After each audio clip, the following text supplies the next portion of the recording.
I think he could be the biggest figure in Argentina. Everyone knew he was going to be the best player in the world. He's a very special player. I think that he's the best player in history. I think it's the gift that God gave to him. My dream was to be a professional footballer.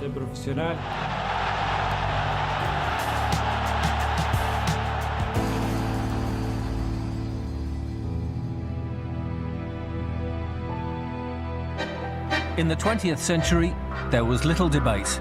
Known in his home country as Dios, God, Diego Maradona was revered by Argentinian fans as the world's greatest ever player.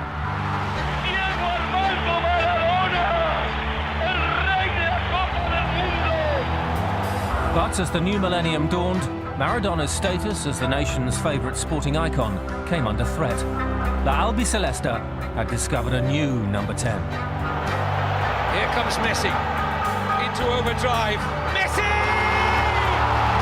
It's out of this world from Leo Messi! One of the finest football talents ever seen, it seems fanciful to imagine there was a time when the world had never heard of Lionel Messi. Born in Rosario in June 1987, by the age of 11, Lionel Messi was on the books of local club Newell's Old Boys, and was part of a youth team beaten just once in 4 years. His signature was coveted by both Newell's and River Plate, but there was one outstanding issue. He had been diagnosed with a growth hormone deficiency, and in order to reach his natural height at a normal rate, required treatment costing $1,000 a month. Neither club could afford it. But Jose Maria Minguella, a scout from FC Barcelona, had other ideas. I found out about Messi through the people that I've worked with in Argentina on other things, on other players, through a school called Marco. They sent me a videotape, and there you could see him already doing these amazing things. It really seemed that he had the ball sewn to his feet, pretty much what he does now. But it was even more surprising to see that in a boy of 12 or 13 years of age. In the end, Barcelona decided to go ahead with it. Messi's new seat of learning was La Masia, the famous youth academy of the Catalan giants. And alongside many other future stars, such as Valdés, Iniesta, Puyol and Xavi, it was here that Messi would learn the Barcelona way. I arrived when I was 13. I came with my family. I spent time at La Masia, but I didn't sleep there.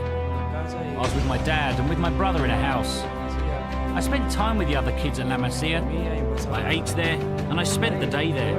And that was good to help me adapt. It made everything easier and helped me a lot.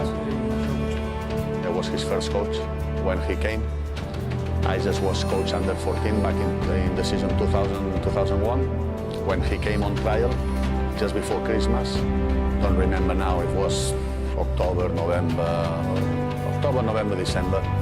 In 2000, I was coach under 14. I had already in this generation or promotion, born in 1987, Cesc Fabregas, Gerard Piqué, and many other players that are playing now in different countries at the first level. And then came Lionel Messi, and everyone realized that we were one great player. Former Barcelona president Joan Laporta made La Masia his priority. While Real Madrid had the Galacticos and were buying success, the Catalonians were building from within. But despite his obvious talent on the pitch, off it there was a moral question to be answered. I have to say that it never was a discussion from the football point of view. The discussion came from the human point of view. Because at this moment, and it looks that I'm talking about 30 or 40 years ago, when I'm talking only about 10, 11 years ago, but it was absolutely not normal to bring an under 14 player from Argentina to Barcelona. It was decided that Lionel's father would also move to Spain. There was already a rumour in the club that there was a special young player at the academy. So we started to go and see him. And I remember that he scored 4 goals in 14 minutes during one game. So we wanted him to join us permanently. And when he was 16 years old, we signed the first non-professional contract with him. Since I met him when I was 14, he was such an unbelievable player. And the only question was that he can maintain, if he can play like he was playing when he was 14 in the professional level. And he's doing the same. So I think that everyone knows he's the best player in the world. When Leo used to play in the academy, we all used to go and see him play because he was so special. We were all convinced that he was such an amazing talent. But then, of course, you need to work. And he went into the first team when he was just 16. And that was a great decision by Frank Rijkaard and by Chiqui Begiristain, and also the board, which fully supported the academy at all times. The academy was fundamental for our club's model.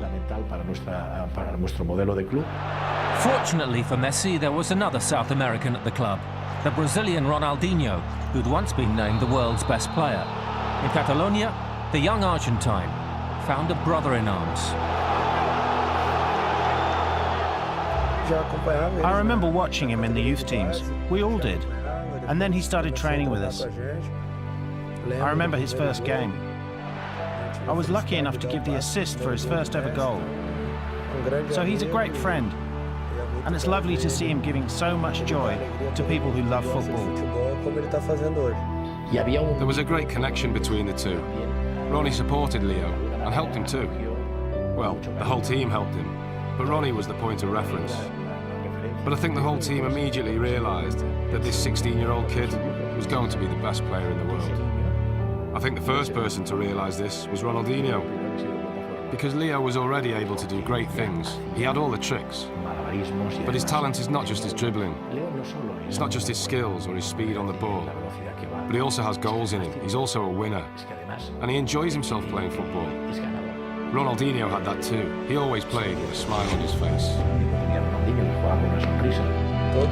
We all saw that he had so much quality.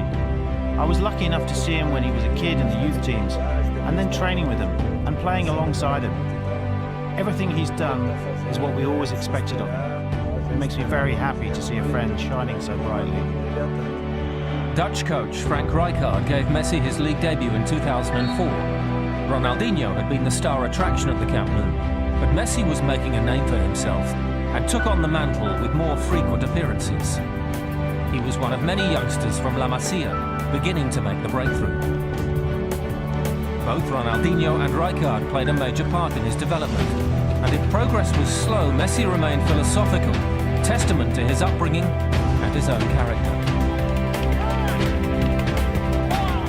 The Barcelona first team is very strong this year, and I think they can achieve a lot. But it's true there's lots of games as well, and there'll be some opportunities for players like me to play in the first team this season. His home environment was great, very united. And I think that's helped Barca, and it's helped Leo. Leo is a very sensible person. He's as humble today as he always was, despite being so famous. I remember, when he was a child, he played as well as he does today. He was incredible. In 2005, Messi represented Argentina at the South American Youth Championship in Colombia, where his performances earned him squad selection for the FIFA World Youth Championship in Holland. Argentina won the title, with Messi scoring 6 times. His stock was rising. 2006 brought a downturn in fortunes. Injuries saw him miss Barcelona's Champions League win over Arsenal. And at the World Cup in Germany, he was largely peripheral as Argentina fell at the quarter-final stage. As ever in Argentina, a young player of outstanding talent is inevitably labelled the new Maradona, and Messi was no different. This time, however, it looked as if the Argentine public had actually found their new messiah. A third-place finish in the 2007 Ballon d'Or underlined Messi's progress. comparisons with Maradona were growing. This was no more apparent than when Messi tore through the Getafe defence in a Spanish Cup game to score one of the greatest goals ever seen on Spanish soil.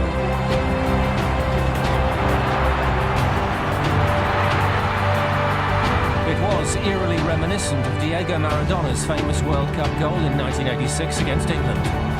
Messi could now lay claim to being the greatest of them all. He was just a young boy when I came there, and I saw him sort of mature into a man on the pitch. He was just, everyone knew he was going to be the best player in the world, or everyone talked about it. And for him to have been able to live up to all the hype and the talk, it's a great achievement, and the way he does it as well, the way he conducts himself is, I think, is an example to anyone. I've not seen everyone play, but of those I have seen play, of course, the ability he has to change a game is fantastic. Incredible. The following season saw Messi become a first-team regular at the Camp Nou. He scored 14 goals in 26 matches, including a hat-trick against Real Madrid in El Clasico.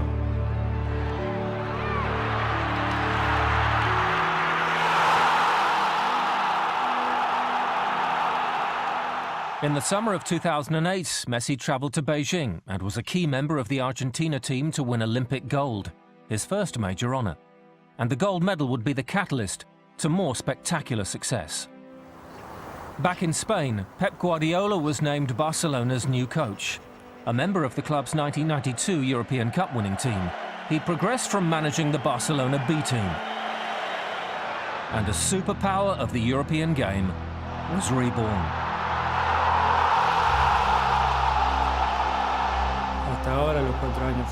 It was great. From the first day that he arrived, the 4 years were phenomenal. Not just with me, but with the whole squad. He was always a very approachable manager. He took care of us off the pitch as well as on it, and it was great having him here. Still only 21, Messi's talent was clear, but under Guardiola, he matured as a player and began to offer much more. From the moment that Guardiola arrived at the club, we all knew we'd have to work very hard to win titles. Go past everyone, dribble, because it's what he likes and enjoys. He does that thing better than anyone. But then he goes one step further regarding the team. Messi doesn't think of winning just that game. He's thinking of winning the title too. He was not alone. Barcelona was now a team packed with internationals at the top of their game. Many of the starting 11 had graduated from La Masia and were fully integrated into the tiki-taka style of football. It was a system that delivered a League and Cup double in Spain in 2009, before a Champions League final in Rome against Manchester United, in which Messi played a starring role. It was one of those finals that, despite the first 9 minutes, in which Cristiano Ronaldo came close and made Victor Valdez and Gerard Piqué work very hard, the rest of the game was like a carnival for us. And this was acknowledged by the British press and by Manchester United too. We played fantastically well. Samuel Eto'o's 10th minute strike energised the Catalans. And with 20 minutes remaining, Messi himself added a second to seal victory and become the top scorer in that year's competition with 9 goals. It was Barcelona's third European Cup and the second in 4 seasons.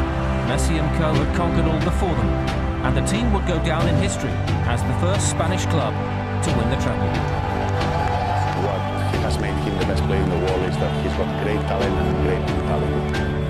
I've never seen a player that young with that much hunger to train, just to be coached. I remember him just finishing the training sessions and just this willingness to be the next day to train once again. Messi finished the season with 38 goals and won the Ballon d'Or for the first time. It would not be the last. I had the privilege to be with Leo before he received the FIFA World Player Award and the Ballon d'Or. I have a photograph from that night. The Ballon d'Or means a lot to me. I'm the same proud than everyone who has had him. No? In this case, I think it's not fair to say, because what I did. I think Lionel Messi was born to play football. It was a proud moment. It's one of those experiences that you're truly grateful for. I've experienced that, and I feel privileged. And it's all thanks to Messi. It means almost everything to me. I play a game every 3 or 4 days, and I spend a lot of time thinking about the games ahead. It takes up a lot of my life. Sometimes we talk about talent in football, about great talent, but what I really think is that many players have very good ingredients at a very high level, and they become players. But the real talent for me is Messi, is Maradona, is this type of player. When you go to a good restaurant and eat a great meal, and what comes with it isn't good, then the meal is a disaster. Messi is the main course, and the rest of us are the finishing touches to the dish. And we help to make it even better. Messi had become one of the biggest and best paid superstars on the planet, and with fame comes adulation. But a strong family, along with the assistance of the staff from La Masia, ensured that Messi remained grounded at all times. And off the pitch, this boy next door became a husband and a father. It was very clear in his mind that the future of his family was depending on his success, all right, in terms of in order to offer them a better life. I think this was a pressure, that usually this pressure is too much pressure for a young lad. But in that case, worked as a positive, I think. Usually it's a negative, because you put that pressure or you feel that pressure that young, I think it's too much. But in this case, he's a fighter. He's so focused in football. Sometimes I think he must be sleeping with the ball. It's the ball and him and the ball is it's all about this. It's his life. The league titles in 2010 and 2011 added weight to the claim that this Barcelona team was the finest club side ever to play the game. Dancing to their own beat, this was a blend of the Argentine tango and the Spanish flamenco. Because of how we get on, we spend a lot of time together. We spend more time together than with our families almost. And that makes us very united and makes us strong. But the Barca way and the Messi way requires more than just raw talent.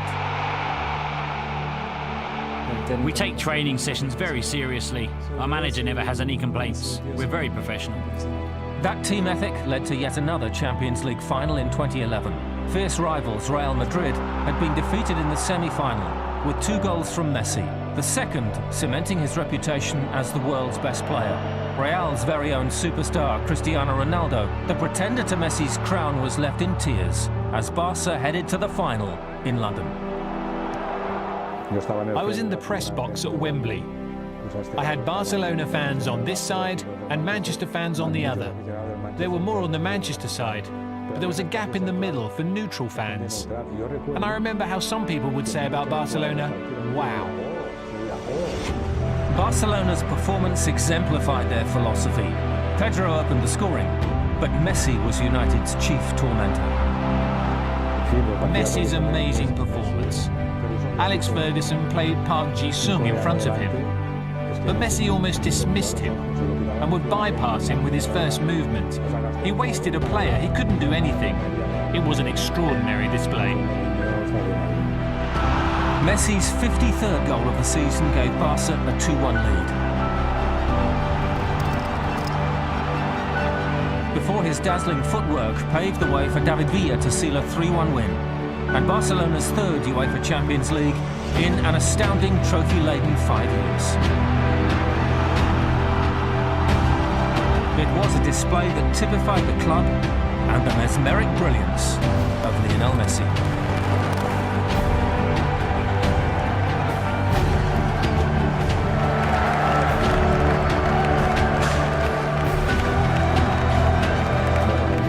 Lucky enough to be there, and I think it was the most impressive Champions League final I have ever seen. The football played at such a tempo, and at the end of the game I saw Ferguson looking for Messi to shake his hand. I saw things there that I've never seen before and will probably never see again.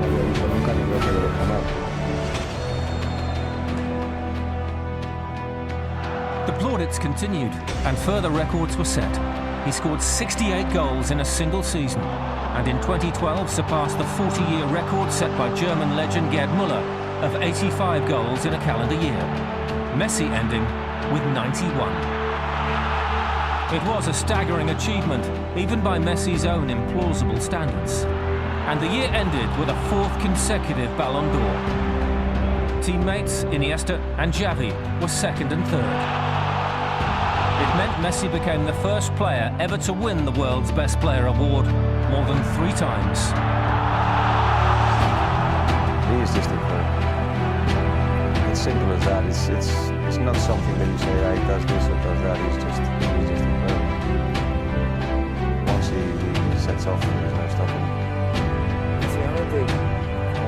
Basically, as a professional, you see that day after day, he's evolved in an amazing way. Only he knows what he can achieve. And that's amazing. To maintain that level of performance. And not only to maintain that level, but to improve on it year after year. It's crazy, almost unique. Because we've already said so many things about him, it's difficult to say something new or something better. Without doubt, he's number one. The best player there is today in football, and certainly one of the best in history, if not the best. For everything he's achieved, because of his age, for all of the records he keeps breaking. In every game he's decisive. He's a very important player. He's a lad who, in spite of being a player who scores goals and has to be selfish, he still provides a load of assists. People find it hard to praise Leo in this sense, and for us, he's still number one. Messi has played all of his club football in Europe. Argentinians can only catch glimpses of their favourite son on television, or when he returns home to captain the national side. And when he does, adulation and expectation follow him wherever he goes. When Lionel plays well, we improve a lot as a team. When we give him the ball, he always manages to keep our opponents under pressure. And this, of course, lifts the whole team. He's very quick, with a technique that's out of this world. I think these are the qualities that have made the whole world fall in love with him. And despite the success, the wealth and the fame, the world also recognizes Lionel Messi for what lies beneath the all-time great. The shy boy from Rosario, who simply loves to play. You have to fight for what you want in life. My dream was to be a football player, to be a professional, and I always fought for that, to make my dream come true. And with sacrifice and effort, luckily, I was able to make it happen. Messi al arco.